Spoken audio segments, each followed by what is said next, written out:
भारत माता की, भारत माता की। इनकलाब, इनकलाब, वंदे वंदे। दोस्तों, पिछले कुछ सालों से हम लोग अक्सर ये सुना करते थे कि बीजेपी चुनावों में गड़बड़ करती है। अक्सर आरोप लगते थे कि बीजेपी चुनाव गड़बड़ करके जीतती है, बीजेपी चुनाव वोटों की चोरी करती है, ईवीएम में हेराफेरी करती है, वोटर लिस्ट में से नाम कटवा देती है, फर्जी नाम जुड़वा देती है। हम सुना करते थे कि फर्जी वोट पड़वाती है। ऐसे सुनते थे, लेकिन कभी सबूत नहीं मिला। गीता में एक श्लोक लिखा है, यदा यदा ही धर्मस्य ग्लानिर्भवति भारत। जब जब इस पृथ्वी के ऊपर बहुत ज्यादा पाप हो जाता है तो फिर ऊपर वाले को पृथ्वी के ऊपर आना पड़ता है। तो ऊपर वाले को पृथ्वी पे आना पड़ता है का मतलब यह नहीं कि भगवान को आना पड़ता है। भगवान अपने तरीके से ऊपर आसमान में बैठ के झाड़ू चलाता है। ये जो चंडीगढ़ का चुनाव है, ये दिखाता है कि इनका पाप का घड़ा कैसे भर गया था। जब पाप का घड़ा भर जाता है बहुत ज्यादा, तो फिर प्रकृति अपनी झाड़ू चलाती है, भगवान अपनी झाड़ू चलाता है, चीजों को ठीक करता है। चंडीगढ़ का चुनाव कहने को तो छोटा सा चुनाव था, 10 बाई 10 किलोमीटर का एक छोटा सा शहर है, मेयर का चुनाव था। लेकिन दुनिया की सबसे बड़ी पार्टी चंडीगढ़ के चुनाव में वोटों की चोरी करते हुए पकड़ी गई, रंगे हाथों पकड़ी गई। दोस्तों,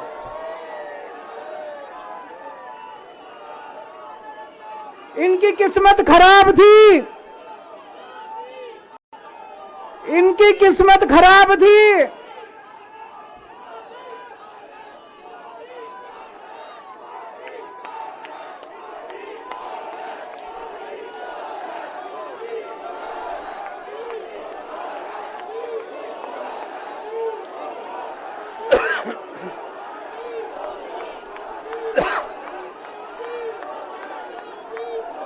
एक नारा लगाएंगे, गली गली में शोर है, भाजपा वोट चोर है। गली गली में शोर है, गली गली में शोर है, पूरे देश में शोर है। तो दोस्तों, चंडीगढ़ में ये पकड़े गए, रंगे हाथों वीडियो के ऊपर पकड़े गए, वीडियो के ऊपर। अभी रुक जाओ, अभी रुक जाओ, अभी रुक जाओ, अभी रुक जाओ, अभी रुक जाओ। एक बारी मेरे को बोल लेने दो, अभी रुक जाओ।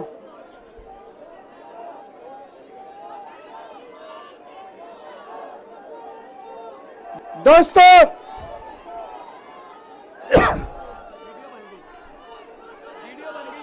मैं थोड़ा सा, जिन जिन लोगों को चंडीगढ़ वाला किस्सा नहीं पता, मैं पूरा किस्सा सुना देता हूं। चंडीगढ़ में मेयर का चुनाव होना था, जैसे दिल्ली में मेयर का चुनाव होता है।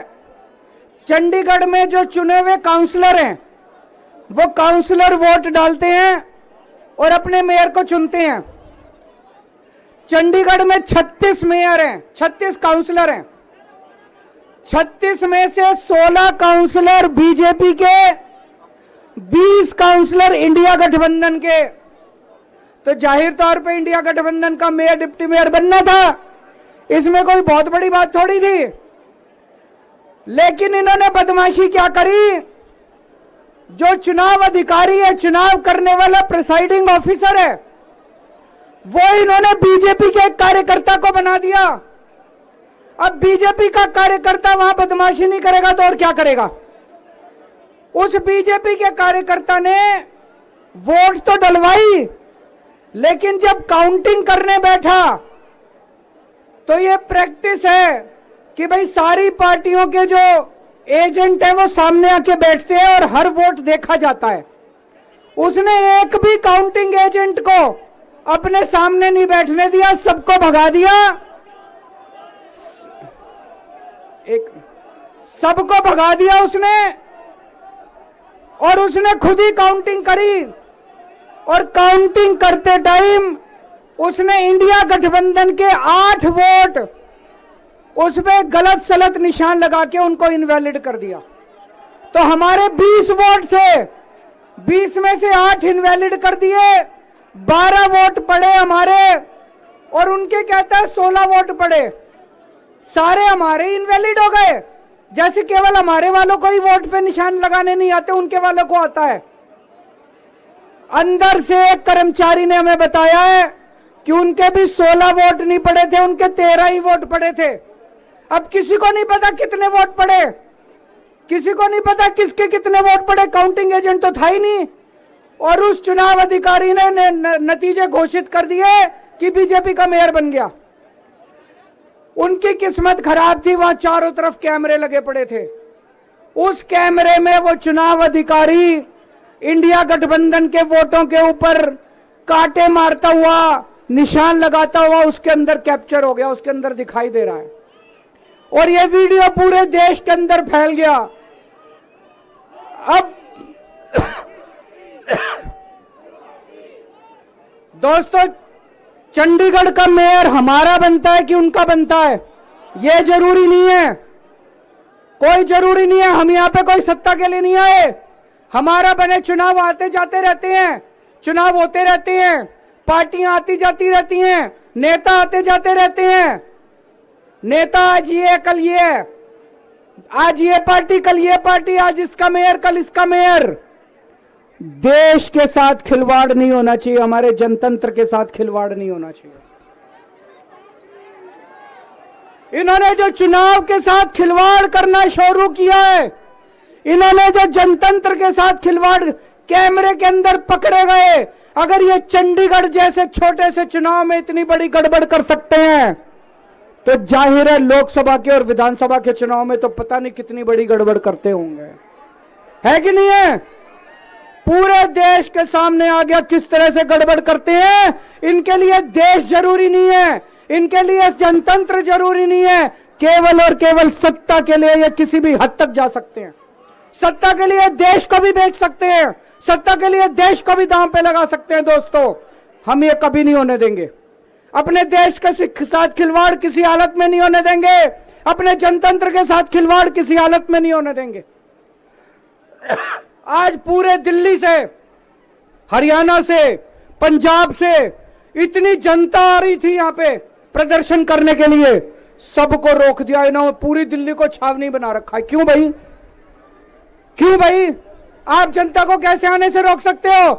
कोई हिंसा करने के लिए थोड़ी आ रहे थे। हमारी आंदोलन से निकली हुई पार्टी है, बड़े बड़े आंदोलन किए। आपको क्या लगता है जनता को ऐसे रोक दोगे तो जनता की आवाज बंद हो जाएगी? और जनता की आवाज बुलंद होगी। जितना जनता को रोकने की कोशिश करोगे, जनता की आवाज और उतनी बुलंद होगी। जगह जगह से खबर आ रही है, हमारे एमएलए को जेल में डाल दिया, हमारे काउंसलर्स को जेल में डाल दिया, हमारे वॉलंटियर्स को जेल में डाल दिया, जो जनता आ रही थी उनको जेल में डाल दिया। ये तो कोई ठीक बात नहीं है, ये तो गलत बात है। तो दोस्तों, हम इसकी कड़ी निंदा करते हैं। और आज इस मंच से मैं देश के लोगों को आगाह करना चाहता हूं कि जो आप वोट डाल के आते हो, आप तो सोचते हो मैंने इसको वोट डाला, लेकिन उसके बाद आपके वोट का क्या होता है कुछ नहीं पता। मशीन के अंदर आप बटन किसी का दबाते हो, वोट किसी के खाते में जाता है, किसी का भी नाम वोटर लिस्ट से काट दिया जाता है। वो दोस्तों, अगर जनतंत्र खतरे में पड़ जाएगा तो फिर ये वोट का, इलेक्शन का कोई मतलब नहीं रह जाएगा। इसलिए हम सबको मिलकर इसके खिलाफ आवाज उठानी है। किसी भी हालत में हमें जनतंत्र को मरने नहीं देना, देश के साथ खिलवाड़ नहीं होने देना। अब हम शांतिपूर्वक तरीके से, कोई गड़बड़ नहीं करनी, शांतिपूर्वक तरीके से बीजेपी के हेडक्वार्टर की तरफ चलेंगे। जहां पुलिस रोकेगी वहीं रुक जाएंगे। हमें पुलिस के साथ झगड़ा नहीं करना है, किसी के साथ कोई झगड़ा नहीं करना है। भारत माता की। हमसे जुड़े रहने के लिए हमारे YouTube चैनल को सब्सक्राइब करें और नई वीडियो की नोटिफिकेशन के लिए बेल आइकॉन को दबाएं।